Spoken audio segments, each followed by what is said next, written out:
علم کو اگر ہم بہت سادہ ترین دو حصوں میں تقسیم کریں تو ایک مائنڈ ہے اور ایک میٹر ہے, اور میٹر جو ہے اس کو فزکس ڈیل کرتی ہے اور ہر طرف فزکس ہی ہے. ایون ہم سائیکالوجی کے اندر بھی سائیکو فزکس اور بہت کچھ آ گیا. سو فزکس جو ہے وہ بہت بڑا علم ہے. ٹیچنگ میتھڈالوجی کی اگر ہم بات کریں, پاکستان میں فزکس پڑھائی کیسے جاتی ہے, کیمسٹری پڑھائی کیسے جاتی ہے, بایولوجی پڑھائی کیسے جاتی ہے, تو آپ جانتے ہیں کہ میرا تو مقدمہ ہی بچے کا مقدمہ ہے, اور میں ہمیشہ بچوں کا ساتھ دیتا ہوں کہ اگر بچے فزکس کیمسٹری بایولوجی نہیں پڑھ رہے تو اس کا صرف ایک ہی ہم کسی چیز کو دوش دے سکتے ہیں, وہ ٹیچنگ میتھڈالوجی کو دے سکتے ہیں یا وہ نصاب کو دے سکتے ہیں. بچے کو ہم کبھی بھی قصوروار نہیں ٹھہرا سکتے. اس حوالے سے ہمارے ساتھ حسان فرید صاحب ہیں جنہوں نے فزکس ایک بہت ہی انوکھے طریقے سے پڑھانا شروع کیا, اور میں اس کو بہت انوکھا طریقہ نہیں کہوں گا, پوری دنیا میں فزکس ایسے ہی پڑھائی جاتی ہے, کیمسٹری بایولوجی ایسے ہی پڑھائی جاتی ہیں, پاکستان میں یقیناً یہ ایک انوکھا طریقہ ہے اور یہ پائنیئر ہیں. مطلب مجھے بہت خوشی ہوئی جب میں نے ان کو دیکھا کہ حسان فرید جو ہیں وہ پاکستان میں فزکس بچوں کو اتنے خوبصورت طریقے سے پڑھا رہے ہیں. اس طریقہ کار کو ہم کہیں گے کیا حسان فرید صاحب؟ Thank you. اس طریقہ کار کو کئی نام دیے جاتے ہیں. جو سب سے ریلیونٹ نام ہے وہ ہے ABL, ایکٹیویٹی بیسڈ لرننگ. ٹھیک ہے. میں کسی کو سمجھانا ہو کہ ایکٹیویٹی بیسڈ لرننگ کیا ہے تو میں ہمیشہ سے ایک ہی مثال دے رہا ہوں پچھلے کئی سالوں سے, جو لوگوں کو بڑی پسند آتی ہے. وہ ایگزامپل یہ ہے کہ وقار بھائی آپ سوچیں تھوڑی دیر کے لیے کہ آپ خود ایک ٹیچر ہیں, آپ نے کہیں بہت اچھی بریانی کھائی ہے اور آپ مجھے بتانا چاہتے ہیں کہ وہ بریانی کتنی اچھی تھی. آپ مجھے بتانے کے لیے اس بریانی کے بہت سے ایٹریبیوٹس بتاتے ہیں. آپ بتاتے ہیں وہ گرم تھی, اس میں مسالہ ایسا تھا, چاول ایسا تھا, خستہ تھی, یہ ساری چیزیں آپ مجھے بتاتے ہیں. اتنا کچھ بتانے کے باوجود آپ مجھے اس بریانی کا ٹیسٹ فیل نہیں کروا سکتے. یعنی اتنی کوشش کے باوجود نہیں ہو سکتا یہ. لیکن اگر آپ یہ جو 10 منٹ اس کے ایٹریبیوٹس بتانے کی بجائے صرف ایک چمچ بریانی آ کر میرے منہ میں ڈال دیں تو آپ کو کچھ کہنے کی ضرورت ہی نہیں رہے گی. ہمارے سائیکالوجی میں ایک ایکسپیریمنٹ ہوتا ہے ریڈ کو ایکسپیرینس کرنا. تو اگر آپ یعنی ایکسپیریمنٹ بیسیکلی یہ ہے کہ اگر کسی فرد کو ایک کمرے کے اندر آپ رکھ لیں اور اس کو ریڈ کی ساری سائنس سمجھا دیں, اور مطلب کوئی ایسی چیز نہ ہو جو کہ ریڈ سے ہر دنیا کا علم اس کو ریڈ کا سمجھا دیں, تو پھر ایک سائیکالوجی کا سوال پیدا ہوتا ہے کہ جب وہ فرسٹ ٹائم باہر نکلے اور پہلی دفعہ وہ ریڈ دیکھے تو کیا اس کے ایکسپیرینس میں کوئی اضافہ ہوا ہے یا نہیں ہوا. اور ڈیفینیٹلی ہیل آف ایکسپیرینس کا اضافہ, کیونکہ دیکھنا ایک اور چیز ہے. بلکہ شاید وہ جب پہلی دفعہ جا کر ریڈ کو دیکھے گا تو وہ تو کہے گا میں نے آج ہی سیکھا ہے. ایگزیکٹلی آج ہی سیکھا, وہ سارا تھیوریٹیکل جو ہے سائیڈ پہ رہ جاتا ہے. یہ بیسیکلی یعنی آسان الفاظ میں کہ اگر آپ نے موٹر پڑھانی ہے تو آپ کلاس میں موٹر لے کر انٹر ہوں گے, جنریٹر پڑھانا ہے تو جنریٹر لے کر انٹر, تاکہ بچے جو ہے نا وہ ان فزیکل آبجیکٹس کو دیکھیں. یعنی ہمارے ہاں المیہ یہ ہوتا ہے کہ سم ٹائمز ہم کیپیسٹرز پڑھا رہے ہوتے ہیں اور ہمیں خود بڑے عرصے بعد پر زیادہ اچھا کیپیسٹر اس طرح سے دیکھتا ہے. یعنی ڈفرینٹ ٹائپس آف کیپیسٹر ہیں تو ہمیں اس کا پتہ نہیں چلتا کہ یہ بھی کیپیسٹر ہی ہے. جب ہم الیکٹریسٹی پڑھا رہے ہوتے ہیں یا اس طرح کی چیزیں پڑھا رہے ہوتے ہیں تو ہم بہت ساری بچے کے ذہن میں ازمپشنز ڈالتے ہیں, یعنی الیکٹرانز ہیں اور آپ اس نے ازیوم کرنا ہے, مفروضہ ایک قائم کرنا ہے. ڈیفینیٹلی کیونکہ اس نے دیکھا تو ہے نہیں. انسان جو ہے وہ سب سے زیادہ آئی پہ آف کورس 80% اس پہ ریلائی کرتا ہے, اور امپیریکل ایویڈنسز جو ہیں وہ سب سے کمپلیٹ چیز ہیں سیکھنے کے لیے. تو الیکٹریسٹی ہو یا کوئی بھی چیز ہو, تو میرا مطلب ہے کہ آپ بیسیکلی وہ دکھا رہے ہیں بالکل تاکہ وہ مکمل طور پہ گریب کر کے اور اس کے جو کنسیپٹس ہیں وہ کلیئر ہو کے پھر وہ آگے نکلے. اور نہ صرف دکھاتے ہیں, ان کو انگیج کرتے ہیں. یعنی یہ نہیں کہ وہ صرف دیکھیں گے, ایک تماشا نہیں ہو رہی ہے. یعنی ہم ان بچوں کو اسٹیج پر بلاتے ہیں, کلاس کے اندر ہیں تو کلاس میں سے ہی انہی میں سے کچھ لوگ بچے جو ہے نا وہ آڈینس ہم لے آتے ہیں اور ان کے ساتھ مل کر وہ ایکٹیویٹیز پرفارم کرتے ہیں. تو یہ اصل میں ایکٹیویٹی بیسڈ لرننگ. زبردست. تو تھوڑا سا بتائیے گا کچھ ایسی چیزیں جو کہ ہاں جی. ایکٹیویٹی بیسڈ لرننگ بیسیکلی اس کے بہت سے بینیفٹس ہیں. لیکن مجھ سے کوئی پوچھتا ہے نا کہ ایکٹیویٹی بیسڈ لرننگ کا کیا فائدہ ہے, تو میں کہتا ہوں کہ activity based learning makes your lecture fat.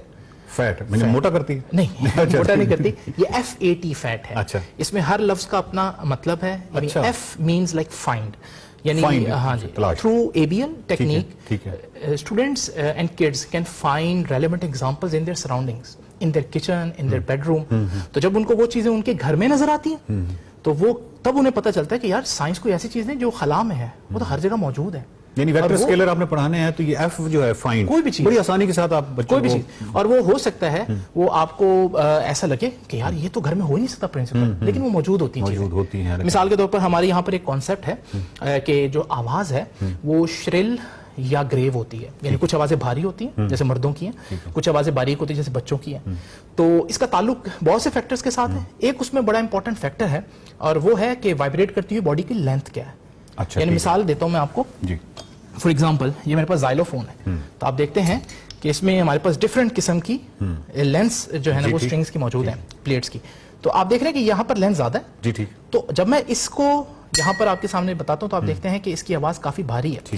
اس کی لینتھ کم ہونے کی وجہ سے اس کی آواز باریک ہے. تو یہاں سے ہم اس کسی بھی آواز کے پچ بالکل پچ یا فریکوینسی, میں خود ہی سائنٹیفک ورڈز نہیں یوز کر رہا, کہ اگر ہم صرف یہاں پر دیکھیں کہ بھائی شرل آواز کب ہوگی, جب وائبریٹ کرتی ہوئی باڈی کی لینتھ کم ہوگی تو شرل ہوگی, اور گریو ہوگی یعنی بھاری ہوگی جب وائبریٹ کرتی باڈی کی لینتھ. اچھا یہ ایک ہمارے پاس ایک چھوٹا سا پرنسپل ہے, لیکن آپ یقین مانیں کہ جتنے بھی آپ کے میوزیکل انسٹرومنٹس ہیں وہ یعنی کتنی ورائٹی ہے, لائک تھاؤزنڈز میں, ان کے پیچھے یہی پرنسپل, چاہے وہ پیانو ہے, جیسے وہ آپ کے پاس ایک میوزیکل انسٹرومنٹ پڑا ہوا ہے, تو آپ دیکھ رہے ہیں یہاں پر بھی اگر آپ غور کریں تو یہاں پر بھی ڈفرنٹ لینس ہیں. اب اس کی لینتھ زیادہ ہے, اس کی لینتھ زیادہ تو اس کی آواز بھاری ہوگی. ٹھیک ہے, اس کی لینتھ کم ہے تو اس کی آواز شرل ہوگی. اور بانسری میں بھی یہی ہوگا, گٹار میں بھی یہی ہوگا, ہر جگہ پر آپ کو یہی پرنسپل. اچھا, بانسری کے اوپر جو سوراخ ہے وہ بیسیکلی اس کی لینتھ چینج کرتے ہیں جس میں ہوا نے اندر وائبریٹ کرنا ہوتا ہے. زبردست زبردست. ابھی آپ بچے کو بتا دیں تو مطلب تو اس کو سمجھ میں آ جائے گا. اچھا ابھی بھی چلے بچے کہیں گے کہ ہو سکتا ہے یہ میوزیکل انسٹرومنٹس ہمارے پاس گھر میں تو موجود نہیں ہو سکتے, تو ہم اس کو گھر میں کیسے فائنڈ کریں وہ فیٹ کا جو ایف ہے. تو اس کے لیے میں بچوں کو بتاتا ہوں کہ اس کے لیے کوئی مسئلہ ہی نہیں ہے. آپ گھر کے اندر اس طرح کی ڈفرینٹ لینتھ کے راڈز لے لیں. یہ آپ کے وہ باہر جو ایئر وسلرز لگے ہوتے ہیں آپ نے دیکھا ہوگا, جو ہوا چلتی ہے تو بجتے ہیں. آپ سپونز بھی لے سکتے ہیں. اب آپ ذرا اس کو ایک ایک کر کے ڈراپ کریں میز کی سرفیس پر, تو آپ کو خود ہی آئیڈیا کہ سب سے پہلے جب آپ زیادہ لینتھ پر ڈراپ کریں گے تو اس کی آواز بھاری ہوگی. دوسرے کو کریں, ہمیں ایکسٹریم اس پہ چھوٹے پہ چلے جاتا. ہاں جی بے شک ایک سگنیفیکنس فرق. ٹھیک ہے, ہمیں دو پھر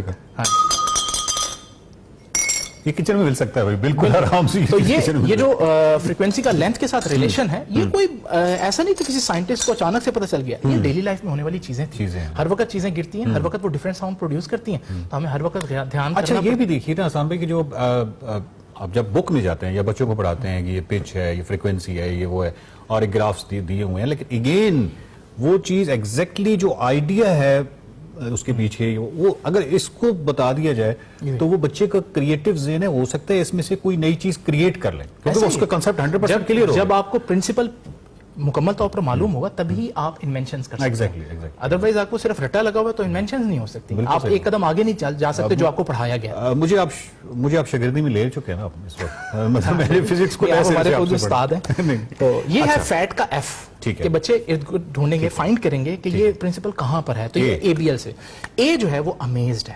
اچھا امیزڈ ہے, ٹھیک ہے. جب بھی آپ اے بی ایل ٹیکنیک یوز کرتے ہیں نا, کڈز گیٹ امیزڈ. ٹھیک ہے.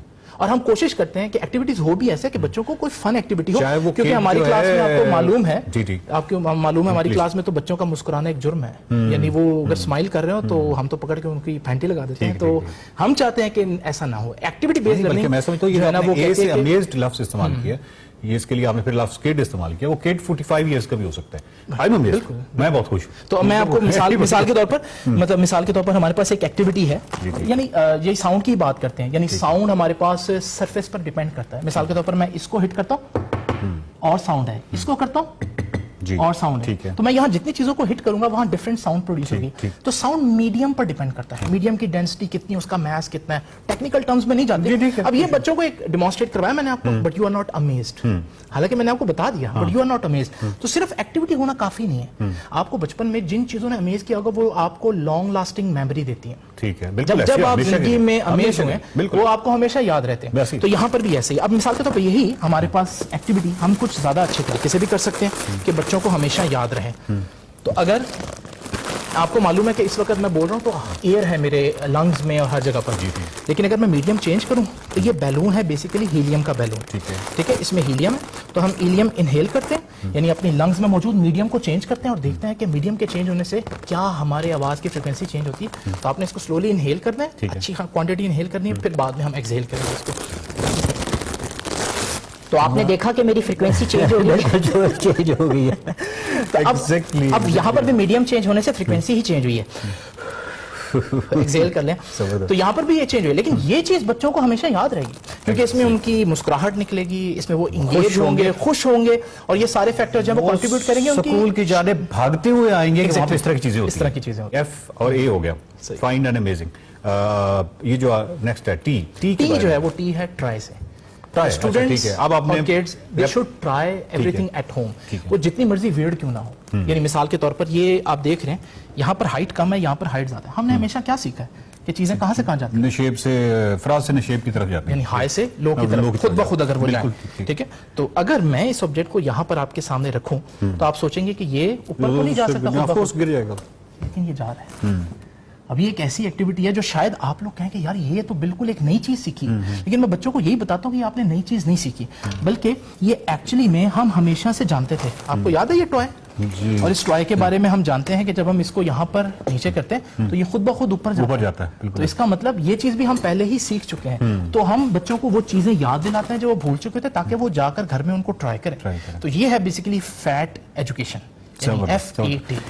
ہم اس پہ مزید گفتگو جو اپنی سلسلہ جاری رکھیں گے تاکہ وہ بچوں کو ہم نہ صرف فائنڈ پہ لگائیں، امیزڈ اس پہ لگائیں اور پھر وہ ٹرائی کریں اور اسی ایکسپیریمنٹ کو ریپلیکیٹ کریں اور وہ فزکس سے لطف اندوز ہوں. فزکس قطعاً بوجھ سبجیکٹ نہیں ہے، بہت ہی لطف اندوز ہونے والا سبجیکٹ ہے. اگلے سیگمنٹ تک کے لیے دیجیے اجازت، ملاقات ہوتی ہے. اپنا خیال رکھیے گا.